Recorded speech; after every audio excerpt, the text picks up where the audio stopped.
Time is going very slowly. Let's see what happens if we toast our nutmeg before we grind it. What do you think? I don't know. I don't think I've ever done that. There we go. Okay. Okay. We're ready to get started. We are here in the Nutmeg Tavern. It is Friday. I'm your host, John Townsend. We're going to be talking about fun 18th century stuff.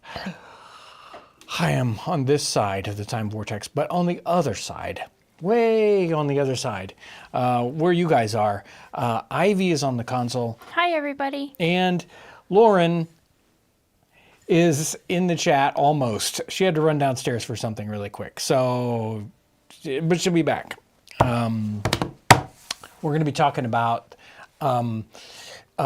eating, cold collations, lunch, Nuncheon, and all the kind of strange eating that is not a kind of a main hot meal. So that's what we're doing. Yes, I saw that pop up in the chat. So there's Rabzina, Warrior Princess, talking about her youngest not feeling well and wanting to lie down and watch a movie, and they chose out of hundreds of movies to watch Crimson Bond.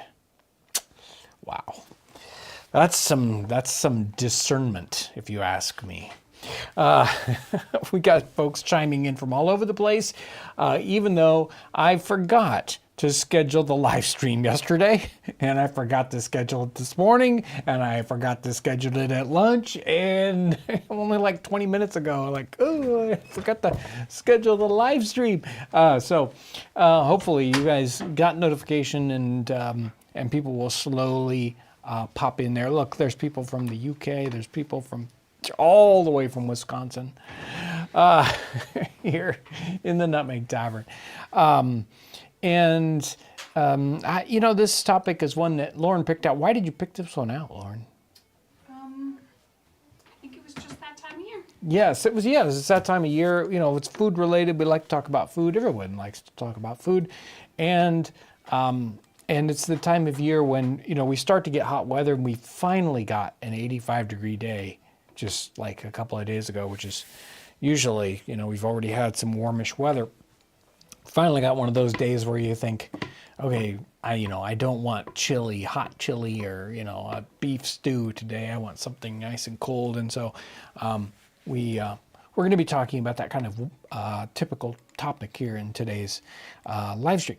I saw a new memory person at the very top. What was a new memory person at the top? David Maxwell. Welcome, David Maxwell. Yeah, there he is. It showed up here on my piece of paper. So we're going to start off with, wait, I'm supposed to talk about mugs here right off the top. So I thought I released the pictures and the hidden special product on Patreon, and then the folks talked about it on Discord a day or two ago, and ta-da, the brand new mugs are out. Are you ready to show it? Are you ready to show that? There. Brand new, the new sort of dragon logo Nutmeg Tavern mugs are available. They are in stock, and people may order them and get them, and they are uber cool. I think the black one is especially cool. It's really funny, the black one. You can't even really quite see it. But the logo is just a little, like, slightly distressed, and the mug manufacturers are like, "Oh no, it's kind of distressed. Are you sure you want them?" And we're like, "Are you kidding? That looks so good. Ship them all to us right away." Now, that red one isn't as big as, it isn't like, big You can hold, if you want to flip out your deck, Yeah, you can hold it up, and then you get a sense of Yeah, you the can size. see. It's not like It's it kind made of it. a soup. The picture kind of made it look like it was this big, It's giant. but it is. Pretty good size. I don't know how much that holds. Like 20 I ounces. feel like I think it's 18, and they called it a soup mug, so it's meant for soup more of a mug soup there, serving. and it's in a matte, a neat matte finish. The black one. Okay, what's this one called? Ivy. What's the name of this one? Black and red one Yeah. is called Burning Coals. Burning coals. Everybody wanted to call it dragon's blood, but you're wanting to call it. No. I wanted to call it Dragon's Blood, but Lauren was like, no, that's too Maybe something a little less gory. gory. And I was like, no, it's so cool. And she didn't. Okay, so the thing to point out about this one is that this is our first mug we've ever had that's left-handed. Oh, So yeah. I asked the yeah. maker, can they do it? And they said yes, and so we said, do it for the black one. And so they did, and I really like the way it turned out. So the handle sticks out on the other side Yes. than normal. So depending on if you want one where when you're holding it, the Right. logo faces you, or if you're left-handed and you want the handle I don't on the know other which. side. I mean, I would always pick up. I just thought I'd point it out in case people were, because I know some people were on the lookout for that. So it's a Okay, feature. well, if you're on the lookout, the black one is the so-called left-handed mug. And what's the red with yellow called? The red with yellow on top is Flame and Gold. Flame and gold. Yes, because he's a dragon with a flame. And Okay. he's got gold. Gotcha. And the red soup bowl one is called Firestone. Firestone. Okay. Not to be confused with the tire. Yeah, I was gonna not to say be it confused. sounds familiar. And maybe we should call it Fiery Stone. That doesn't have quite the ring to it. The labels are all printed out. That there's a tire brand with. Okay. And then the green one is The called blue-green one is Castle Wall. Castle Wall. Like it's got moss on it. Yep. Yeah. I don't know why the castle's blue, but it is. It's Twilight. Yes. Okay. And And I do have them all loaded up, so I can't And yes. remember if I put the link in. Let me put it in again. okay. And super thanks to the designer there. What's her first name? Leah? I think Yeah, it's Leah. right. The designer, we said here's some ideas, and we Yes, so sent thank off you so much. we sent off a couple She concepts. took them and ran, and it and would turn she out just perfect. bam, it And came out. as you can see, he is based off of the Welsh dragon, Right. the Welsh national dragon, and because there aren't a lot of depictions of dragons during the 18th century, so he's kind of a classic that had been carried Early, down. So right. that's why. And 3 feet down, 1 up. That's rampant, right? Or is that two? I up? think it's 2. And as you can see, he is holding on to a nutmeg. Yes. That's what this particular dragon, maybe more than gold, is what he cares Right, about, is the right. nutmeg. More important than gold. Okay, there we go. We got that wonderful part out of the way because they did turn out extraordinarily well. So super thank you to everyone who worked on that project. I just came up with the idea. Everybody else made it happen. I think they decided that I came up with the idea. No one else has claimed I'm pretty sure that that's what happened. So the name of this one is Nuncheon, and let's talk about Nuncheon right off the bat. So we wanted to talk about food. We wanted to talk about cold collations and sort of impromptu lunchy kind of things. And I don't know where Lauren just accidentally came up with the word Nuncheon, right? While you were looking for other things. I remember running across the word Nuncheon in a Jane Austen book. I think it's in Pride and Prejudice when they stop coming back Right. on a trip, and I think that's where it comes. Right. I was just very charmed by the word. So it does show up in the 18th century, so earlier than Jane Austen. And it generally means a between meal snack, or specifically a light meal after noon, but before supper. So, like if you enjoy 11sies, this is like 2sies. Right, so it's like, well, we've had lunch, and what about second lunch, right? So, Nuncheon is something like second lunch, but a light repast, just a snack. And I think we talked about snack in the past, right? And that's Nuncheon, and so a lot of these things would fit in that Nuncheon category that we're going to be talking about. We're going to start off with the cold collation table at a coronation. Do we know which coronation this particular thing is talking about? I think it was one of the Georges, but I Right. really didn't. So probably one of the Georges here. It looks mid 18th century, so maybe George the Third's. But we don't have this. We don't have that lockdown to the year. So there we go. Now this is. It's kind of fuzzy. It's kind of hard to read. So I'm going to do my best. But this is what's on the cold collations table. So, some of it is hot, so I'll try to skip over those things. Salads. So like a morel salad, I think. Prawns. And glasses of jelly. Neat's tongues, so cold. And it says neat's tongues cold. So, you know, boiled tongue probably and sliced in little thin slivers. That's hot. Minced pies cold. We have sweetmeats. We have stag's tongues. I Cold. guess it'd probably be a lot like cow tongue. You would think, but I've never heard of people I have doing not. specifically, you know, deer tongue. We got lobsters cold. I guess we have we have crab salad, you know. Right. And Something like that. Pickled oysters cold. Ugh. Not so much, if you ask me. Pigeon pie cold. Gammons of bacon cold. okay. Whoa. Right? I mean, That's- we do use cold bacon chopped up in things, but not usually by itself. Well, they don't talk about it how it's cooked, so I don't know. But their bacon wasn't always quite like our bacon. Yes. I mean, it could be almost ham-like. Yes. Um, Let's go with that. Yeah, let's. Dutch beef cold. We have some kind of, I think, trout. What is this, like sushi or something? Collared beef. So that would be sort of, I think we've done some collaring on the channel. Not much, but because sort of meat that's been cooked and it's bound up.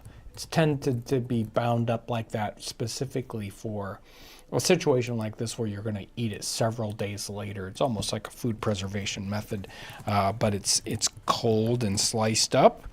Marinated fish cold, and what else? Cucumbers. I don't know exactly how they're serving that. Sturgeon cold. Let's see, sweetmeats, etc., etc. I don't see a lot more that kind of pops out, but that's, I mean, they're talking about a giant table with all of this stuff on it and more. I only read about half of the things. It would be just, you know, just 30-foot long banquet table loaded with stuff. It says 175 dishes at the master's table. On the west side of the hall, 639 dishes. On the east side of the hall, 631 dishes. So a total number of 1,445 dishes of food. I don't know how many people they were trying to feed, but yikes. This is in directions to servants. Now, is this directions to servants? Yes. Swift? So give me just a sec. So Right. my new Tennessee home says, I've cooked deer tongue, just a smaller version of beef tongue. So that's very reassuring because beef tongue's great. Right. Yes, this is Swift's directions to Okay. servants. So it is satire. So just flip around everything he says. Yeah, satire here. Swift does this whole book called Directions to Servants, which is just all facetious, and basically, this is how terrible servants are, kind of a thing. If your lady forgets at supper that there is any cold meat in the house, do not be so officious as to put it to her mind.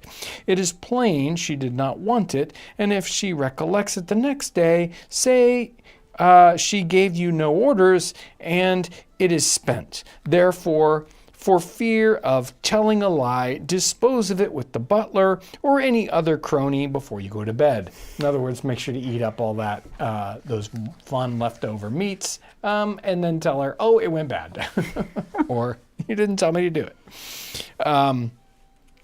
So I don't have printed out the bad sixpence story.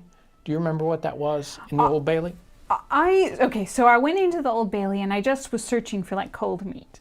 And I didn't really find anything that was particularly pertinent, but I chanced upon the story that it was about someone who had gone into a shop and she'd given the shopkeeper a sixpence. And no, the lady, the shopkeeper had given the customer sixpence as change. Right. And then she's like, oh, this is a bad sixpence. And the shopkeeper's like, no, because the one I give you, and she described minutely the sixpence she gave her. and then she challenged the customer. She's like, are you sure? And the customer's like, oh no, I've got that one here in my bag. And I just thought it was so, because she clearly had a very clear idea of, and sixpence isn't a particularly it'd be like, amount. oh, it was a $20 bill that had something written on it and ripped off corner or something. That is what she was describing. And I just really loved her description that she was clearly paying a ton of attention to the physical money that was going through her hands. Yeah. So that was the Old Bailey story. Well, it was, in essence, a fairly large piece of money. For her transaction, yes. Like it wasn't a pound. It was at least a $20 bill. Yeah, but for her, it was an important amount to be changing hands. Right. Yeah. There were references to not liking cold meat, right? Yes. So there was this one particular story where this guy was just turning up his nose at it. He was somewhere in the evening, maybe a tavern. And, how dare they serve right? And me? he's like, no, not the cold meat, not anything but that. Like, he was not. It was not what he wanted on his menu. Well, I'm sure that in the sense of it being leftovers, it could be one of those. It was really like there was a good chance that it wasn't good. Yeah, Right. I mean, even with us with refrigeration, you certainly don't keep your cold meat, especially around for that long. Like, and this one's gone off. Yeah. Because they can't keep meat very cold at all. Even though they're keeping it in the cellar, it's nowhere close to refrigeration temperature. Might be 40. No way. Well, No. I was thinking in England it might be a little cooler, but you're thinking probably 50, 55. Yeah. Yeah. Yeah, I don't think you ever get that cold down in the basement. So there's a section here. There's a reference in the dictionary for what is a pantry. It's almost like the definition of a pantry is a room where the bread and the cold meat is kept, right? That is like, we think of a pantry and we have different kinds of food stocks, maybe dry food kind of thing in there. But their pantry it's like a closet or a whatever, and it has special shelves, and it's meant to be kept semi-cold, and it's where you put your meat pies and where you put your leftovers. It is the refrigerator, as it were. Not very cold. You can have things in the cellar, but then sort of, in the regular floor close to the kitchen, you're going to have the pantry that's going to carry those things. Hey, thank you, Nick Robbins. Lumber pie. There's I didn't print out lumber pie. But, I was very interested by the lumber pie. So it had it, and my first thought was, because the one I was looking at, the recipe, it was talking about what sounded like you just kind of toss stuff in, like, right. Like whatever leftover cold meat you have, and then some greens, right. and you're ready to go. But when I was looking more closely at like the previous recipes for it, it was actually very sophisticated. Like, I thought the word lumber was referring to like a lumber room in England. You're like, you just toss the stuff there, the extra stuff. But it actually seemed to be from a Italian word, and the earlier versions of it, you made like little little meatballs out of the leftover stuff, Force, and then you yeah. made the little round balls into the pie, and it was actually very complex and a delicacy. And I thought it was, so even in this late 18th century, it was kind of a late dish, like in the dish's lifespan, that was very late in its life.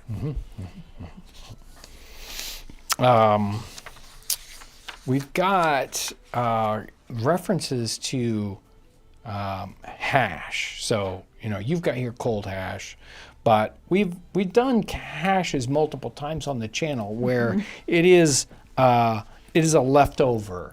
Like you take leftovers and it's like, well, we're just going to chop them up and we're going to kind of fry them with whatever, and ta-da! I don't know if it's necessarily served up cold, but it could be. But it's definitely using up some of those things. Yeah, here's that Nuncheon again. This one is, it just says victuals or victuals between meals. But other ones get a little bit more specific. They even call it afternoons, right? Or afternooning. Yeah, or afternooning. So we're gonna be doing some afternooning, snacking on whatever we can find, lying around. Let's see. This one is let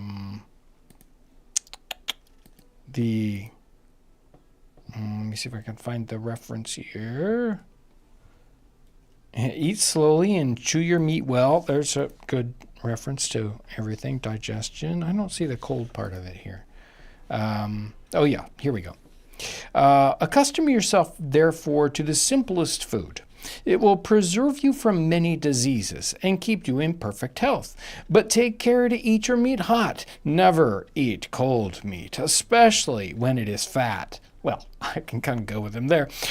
This sort of food, by staying too long in the stomach, will produce crudities, which occasion the gripes, diarrhea, and such like disorders. See, that's enough to keep anybody off of cold meat. Right? And if I remember this particular section, he's like describing the kind of philosophy and the culture, I think in China, if I'm remembering correctly.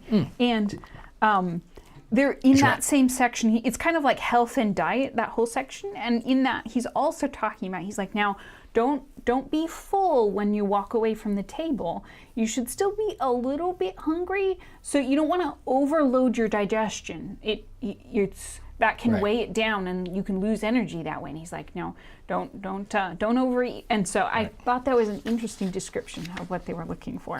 Which, hey, not bad advice. Let's see here. Yes. This is more of a Nuncheon description here. This is Worcester. Let's see. It says to take a lunch about noon. So in some places, Nuncheon doesn't mean a between meal. It's actually used as luncheon. So some places. Richardson and Trench regard it as a corruption of Nuncheon, or at Nuncheon, the laborer's slight meal to which he withdrew to shun the heat of noon. And then it's, quote, it is not probable that we are indebted to the Spanish for this word. And then they kind of go on about kind of luncheon, Nuncheon thing going on here, and particular places where it is used. And we do this whole concept of let's kind of take this food and make a picnic out of it. Let's go out into the fields or to a park and eat is one of those sort of fashions that happens with rich people where they're, in theory, I mean, it seems like what they're trying to do is emulate the worker class of 100 years before, or maybe even the worker class of today. And that's really common, especially kind of, it takes its It really gets going in the early 18th century and all the way through the 18th century with French royalty and French nobility. They take on this idea of let's pretend to be or let's dress like poor people for portraits, or they started to be interested in playing the hurdy-gurdy, which was before that a very low-class instrument, and it becomes a high-class instrument. We see images and portraiture of children they put them in poor people clothes, even though they're really rich people. And this whole idea of let's go out into the fields and eat cold food is, I think, part of that same trend. And then it, kind of morphs. It gets picked up by the English, who are emulating the French nobility, and it turns into a thing that regular well-to-do people are doing. And really, it's always been the way poor workers have eaten, right? They don't have time to necessarily go home, and so they brought along this ad hoc quick meal, leftovers from the day before, maybe a meat pie, maybe just bread and cheese or wine, or just beer or water. They're having this uber simple meal because that's the only way they're going to eat anything. Whereas if they were at home and it was lunchtime, midday meal, dinner time, whatever you want to call it, they would actually have a fairly large meal, and it would be hot and it would be very filling, the largest meal of the day. So very interesting about how that kind of twists and turns into a thing. We don't even really think about, why is one meal or the other the big meal of the day today. And there are very particular reasons for it in the 18th century and before. Mission to Prussia. This is Adams, you said? Adams goes to? I believe it's John Quincy Adams. Mhm. Yes, John Quincy Adams. Let's see. Evening, an hour at which they call a picnic. A company met at a public house in the park. They take tea in the open air under a sort of a bower in the garden, and each guest pays 18 pence for his fare, though invited by a gentleman and a lady who undertake to receive the other company as host and hostess. And we're going to look at some images here. In fact, I think I'm going to jump out of this real quick. I'm going to do the Patreon, then we're going to go through the slides where you see these rich park settings and, people eating it. You can kind of see how it's hosted and all that kind of stuff. You don't make friends with salad, but apparently they tried to. They still tried. So before you, apparently the term for the 3 feet on the ground, one leg raised is passant. Yes. For the heraldic Here we go. term. Heraldic. Heraldic, yes. Okay, so halfway mark, here we go. Brand new, renewing and new YouTube members. Who knows, there might be some more because somebody gifted some memberships in there. So if you want to try that out, you can try to claim one of those. David Maxwell, we saw him at the beginning. Burton Kelly, David Parker, Vladislav Beckerman, Talisha, J. Laurel Crocker, Tammy Kenton, C.W. Bone Dealer, that sounds interesting, Mike, Nathaniel Pallett, Isaiah Rarnack, or is it Rarick?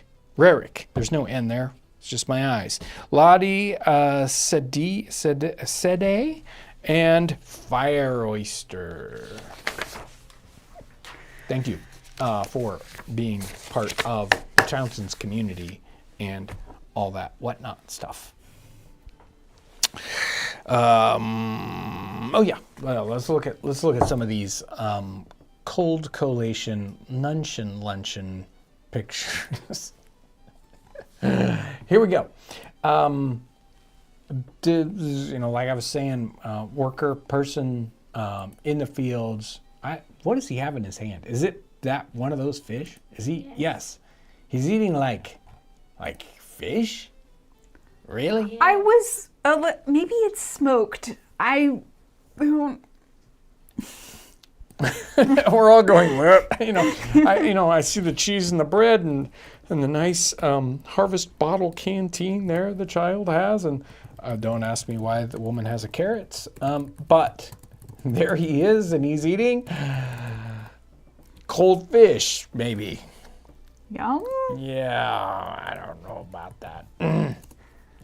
There we go. 1710, and we have people eating by the seaside because there's a ship there. And they have a large tankard thing and food. I don't know what the child is eating. I mean, could be a hot dog, but it isn't. Maybe it's a little sausage or something. I think there's bread on the ground there in front of the person, and well, let's just call it food. We just know that it's food. There we go. We have the people drinking wine. Now, I mean, this is interesting. We have reclining lady in a fairly, well-to-do dress there, obviously. The one gentleman there is reclining, and he's got his long coat on. You can tell by the cut of the coat, this is meant to be early, and you can see the date there, 1716. Cuffs like that, and this sort of huge, heavy coat disappears as we go into the 18th century, and the cut changes completely. But what this character here in the middle is, without where he's just in shirt sleeves, what is going on, and the cloth tied up for a hat, but his shirt is got ruffles. So interesting. Exactly what they're trying to portray with the clothing there. We don't think of it. We don't look at it and say, what's going on there? Yeah, and so often with the pictures, they don't have a ton of description to help you work through what the artist is trying to describe. I really liked this one just artistically. I thought they did a great job. Yep. A little bit later on, and definitely, well, I don't know. I was going to say European. I mean, look at that. There is, it's Spanish because there's a guitar.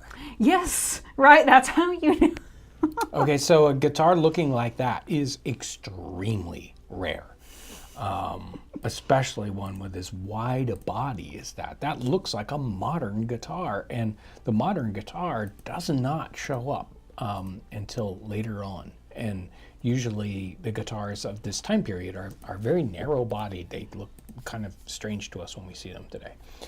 But that being said, we have some kind of water wheel in the background. We've got them with these bottles here. It almost looked like they were playing Skittles or something. The way they're lining up all the bottles. Yes, it does. We'll actually see somebody playing a bowling game later on. But they're just drinking a lot.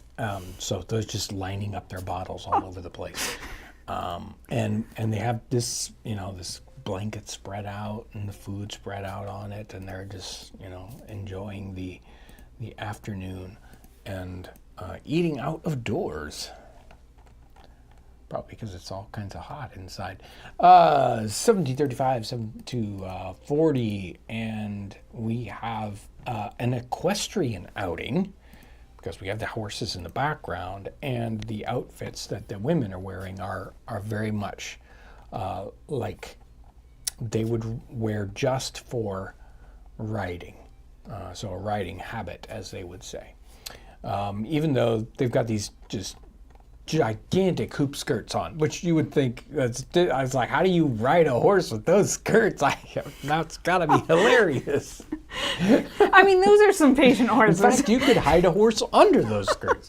Maybe they've got little horses under there, for all I know. Anyway, they have a horse there with hampers on either side that they used as a pack horse. They're probably just following along with a tether, or the servant walked it to the location. Who knows? But they got these hampers and baskets with the food that they're going to eat. So they're on an outing. Look, they even have their hunting dogs with them, and they're enjoying the richness. Now it looks like she's being served I don't know what, a cappuccino or something. I don't know. I loved it. It looks so yummy. I have no idea what it is, but it Could looks be a cupcake. I don't know. it must be delicious. It's just got to be. Maybe it's a syllabub. I don't know. It's very fluffy though. Something. I can't see what else, what other kind of foods await them, but the person's pouring things into a flask and all that good stuff. This one is a little trickier just to, interpret right quickly because it's probably a very compact little piece of art here. 1739, and we have on the right-hand side and sort of in the center foreground a meal that's out on the ground. People are enjoying it outside. We have little tent things going on. And this is not low class. All these people here are fairly well to do. So almost all the pictures we've seen so far are, well to do people enjoying eating out of doors and sort of having a little party as they do it. Here we have people eating in their formal gardens, and someone here on the left-hand side or on the right-hand side bringing like cherries. He's got a little pottle basket and fruit to bring to the table. Somebody playing some yard game there. Off to the one side, and we've got baskets and tables and people enjoying the warm weather. 1776, and again, this looks very, very European or possibly Spanish. I think this one's Spanish. Yeah. Maybe Italian, but Spanish. There you go. And they've got their table laid out. They've got special bread on the cloth. Now there's a big old hunk of cheese, and it's just lying on the grass. But that's all right. Very I'm unsanitary. sure they're not concerned. I mean, if you saw where the cheese came from, you'd think, hey, whatever. And there's a plate right there. There is a plate. Yeah, you could put it on the plate. Nah. Maybe maybe this is one of the cheeses with the rind, and so they're not Yeah. really going to eat the outside anyway. There you go. That could be. Yeah.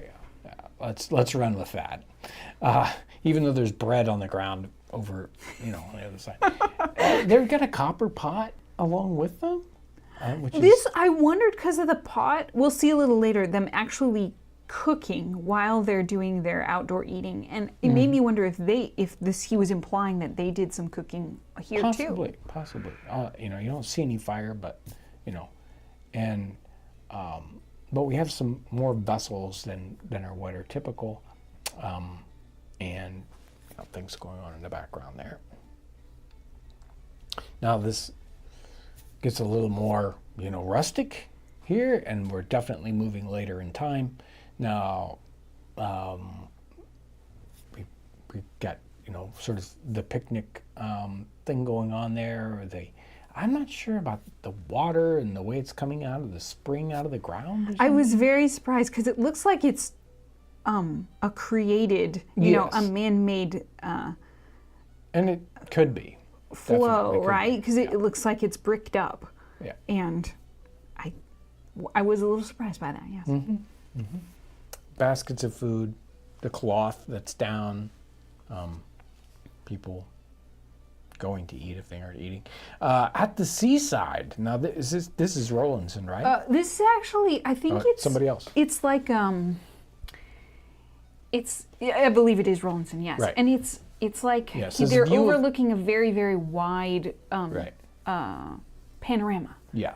It says view on Exmoor. So Yes. there we go. And so they specifically went high up to this overlook to have a picnic. Yes. There we go. Yes.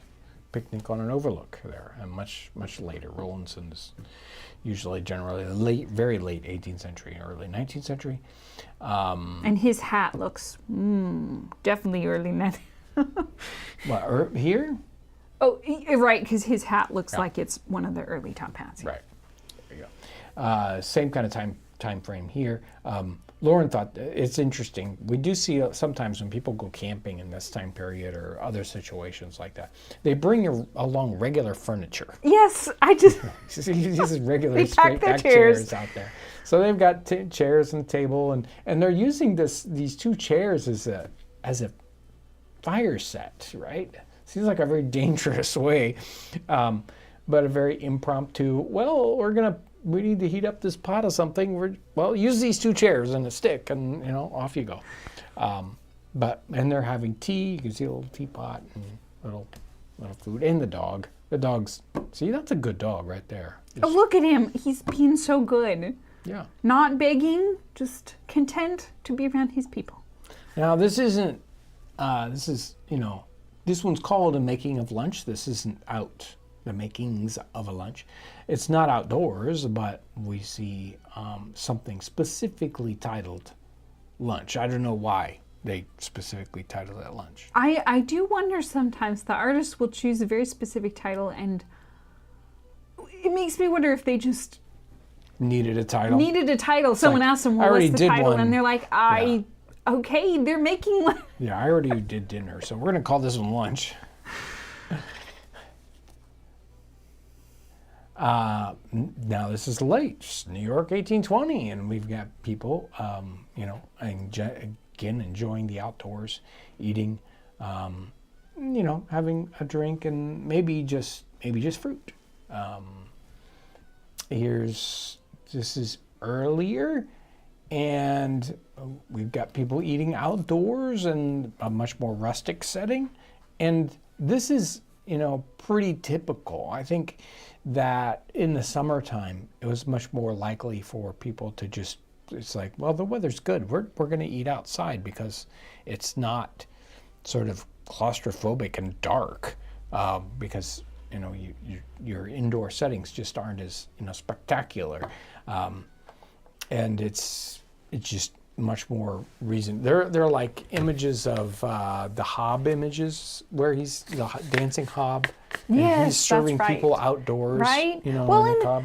like last time we went on vacation, Right. we ate everything. We ate all our meals outdoors because there wasn't anywhere inside where everyone could Right. be seated at the same Exactly. time, and it was so much easier to eat outside, and it was beautiful weather for it. So while the weather helped, that's what we did. And a lot of times you'll see like Hogarth images, and you'll be in rural settings, and there are tables that are outside of inns and taverns, just very, very typically. Here is another Rollinson, and it almost looks like the seaside. It might be the seaside, we can't see, but it's definitely outdoors, and people enjoying. So here's a woodcutter, and but they have glasses. I think this is like, well, make sure to bring along your glass so you can drink out of it, and a little keg there, and basket. They have a nice picnic set up. They Right. sure do. Yep. The dog. Gotta have the dog out yep, there. And yep. there we got back at the beginning. Whew. In fact, let's just look at that. Look at those mugs. Man, are those cool. The design came in, and I was just, man, those are neat. Anyway, and Ivy did a great. Yeah, Ivy chose all the colors and all the designs. Yep. I mean, Lauren helped me. I but- advised. Lauren advised, but I thought I would share the fun of getting to pick out the colors Yes. and styles because it's a very fun process. And Ivy did the final touch up on the image because it needed a little to work for this style. It needed to have some some light adjustments. So Ivy made it. Yeah, Lauren did some of it. I did some of it. It was a group project. Yep. Yep. There's a link in the description. If you need to replace your heirloom china, maybe you're thinking, flowers. Now a dragon. I guess you could have lunch out of that. You could have supper out Could of have it. lunch You out could of it. drink out of it, or you could use it for soup. Anyway. So there's a chat here from James Glenn that says, it was great seeing y'all at Martin Station and being my third year there. I decided to start my outfit for hopeful volunteering next year. Just need shoes and a tent. My father had a blast too. That's fun. I don't know if you really need shoes. About half those Barefoot. folks just go barefoot. Good weather for it. Even the blacksmith goes barefoot. Okay, so there's a super chat here from Speed and Style Tony. I watched a documentary the other day on the wars to control the nutmeg trade in the 1500s. They only grew on a few islands in the Indian Ocean. Pretty interesting. And it's amazing how early, even though at the time it was only growing on a couple little islands. I mean, like a couple. They knew how good it was. And it's showing up very early in European cooking. I mean, comparatively, it's like 1300, 1400s, and there's nutmeg. It's just crazy. It's that good. It is that good. Worth traveling the ocean. But don't eat too much. No, don't do that. Consume with care. Moderation in all things. Yes, the perfect chili mug, definitely. So there's a cold meat. Eating cold meat in your food as a lunch, as traveling food is very common. And here we have in Don Quixote, we have the soldier took Sancho by the hand very lovingly and expressed kindness for him, which the honest squire very affectionately embraced, and pulling a good piece of cold meat out of his wallet, gave it to him. The soldier returned him most hearty thanks. And so when he talks about the pulling the cold meat out of his wallet, of course, the wallet is a bag that he has over his shoulder, likely. So a wallet is a bag. It's not, a tiny little thing. It's a big bag, and it's got food in it. Sometimes it might have clothing in it, other things. He also talks about having a crust of bread that he pulls out of his pocket, which, of course, the pocket is the same way. It's like a bag over your shoulder. It's not just your pocket, right? What do we got here? We've got another person talking about bringing food out of his wallet.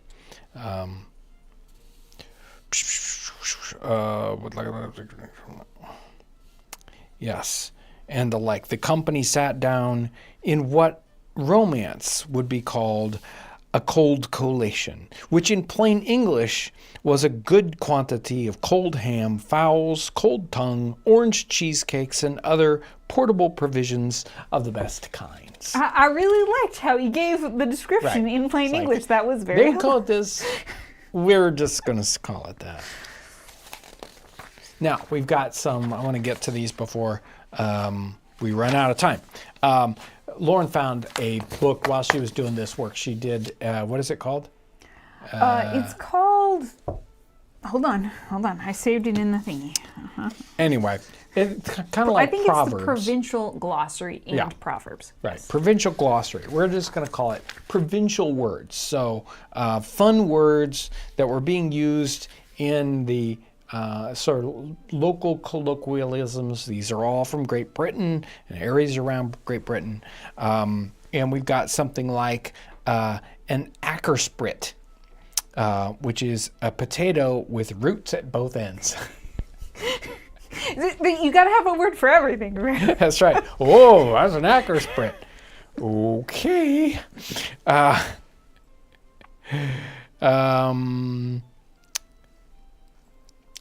Allenmang, which means to mix it all together when two flocks are intermingled, accidentally driven together. I was imagining that scenario. Yeah, And then sorry. how you then That's my sheep, that's your sheep. Yes. So How I do you think take you them probably apart? picked it for this one, which is an AMAT, AMMAT, a luncheon before dinner. Yes. Yeah, that one which is definitely so stood out a to me. Nuncheon. Amper, a fault or a defect, like an amper tooth is a decayed tooth. That's a Kentish thing. aquabob. I Did you love see the that one? aquabob. I loved it. Aquabob is an icicle. I do think that this would make a great like multiple choice question, Right. right? So It's like, what we give is the right. an What's this aquabob? mean? Is And it then you this, give this, three this, or- different possibilities. Addercomb. And this sounds like it's connected with that other one you really liked. So addercomb, a spider from an adder, blood and, or adder cob, not comb, adder cob, a spider, and it's also used for a cobweb. And an off, AWF, how do you say that? Alf? I'm not sure they gave pronunciation. No, they didn't. That's an elf or a fairy.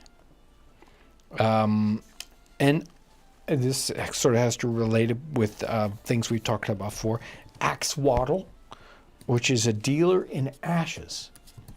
I liked that one. I liked that. So sometimes a bargain is a parcel or an indefinite quantity, or not a bargain. Yeah. So a parcel, an indefinite quantity or number. So a bargain of, I don't know, sheep, I guess here is just unknown quantity. A battle twig, which is an earwig. I loved Battle Twig. If I was a bug, I would want a cool name like that. Yep.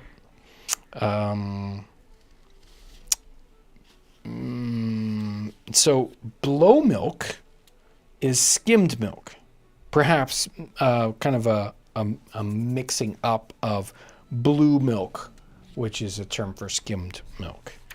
So there we go. We've all heard of boggarts or bogarts. So a specter. Oh,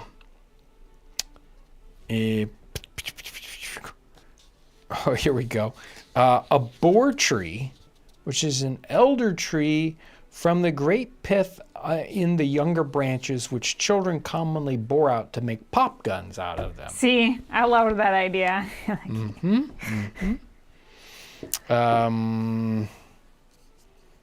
Let's see.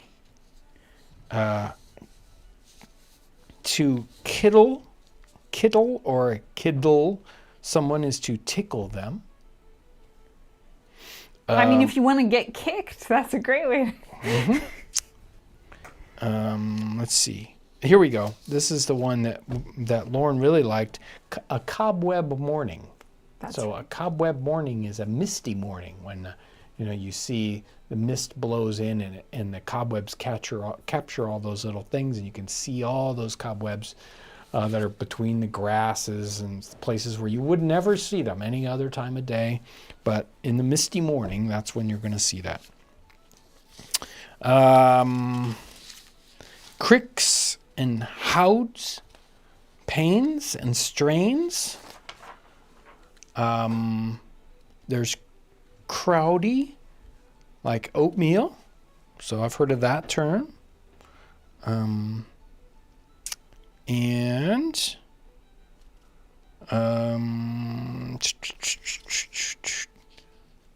A flick of bacon is the same as a flitch of bacon, or a whole kind of little chunk of bacon.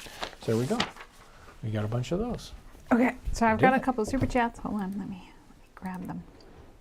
Okay, so there's one from Max Harcool. Happy Friday to all in the tavern. And then there's a super chat from Terry Iselli. Thought of you at community band practice recently. We are playing the Nutmeggers March. Apparently Nutmeggers were Connecticut merchants who imported nutmeg during the colonial era. I didn't know there was. I have to Who look knew up there the was a tune on that musical? one. Maybe that could be our theme song. Huh? Instead of dun da da da da da da da da da da da da da da da.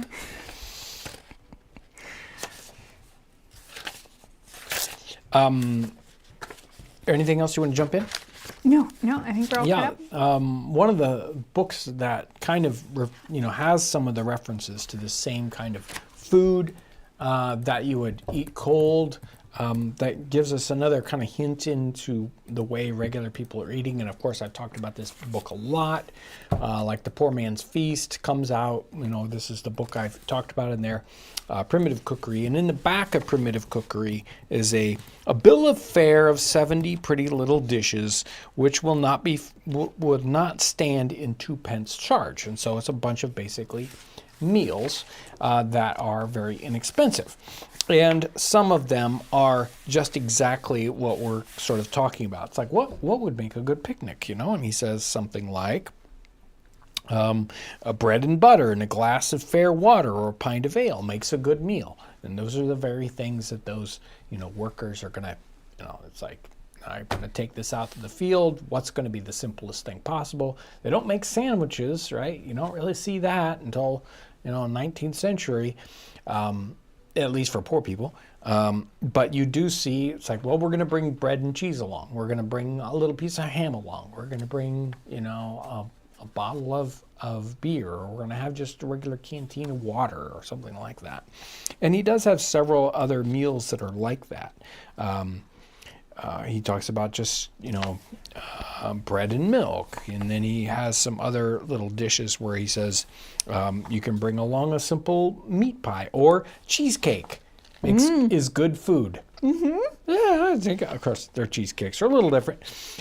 Custard, you can bring along just a little thing of custard. He talks about salads in here. So a cold salad, there's plenty of boiled salads, which are common in the time period, but they also just like, we're just going to put some raw greens in there and cover it up with some oil and salt and call it good. So lots of fun little references to these cold meals all over in the 18th century. Simple little things to enjoy. Did we do it? Yes. We get it done. We got all the pictures sure done. did. We talked about cool dragon mugs and all that good stuff. Super thank you to all you folks that are supporters, you Patreon folks and member folks. And then there's the community that we see on Discord. So always have fun connecting up with people. On the regular channel, yes, we get to see comments, but whenever we do these kinds of things, it's kind of more of an immediate connection. So it's always fun to see you here in the Nutmeg Tavern. So I really enjoy coming in and chatting with everyone.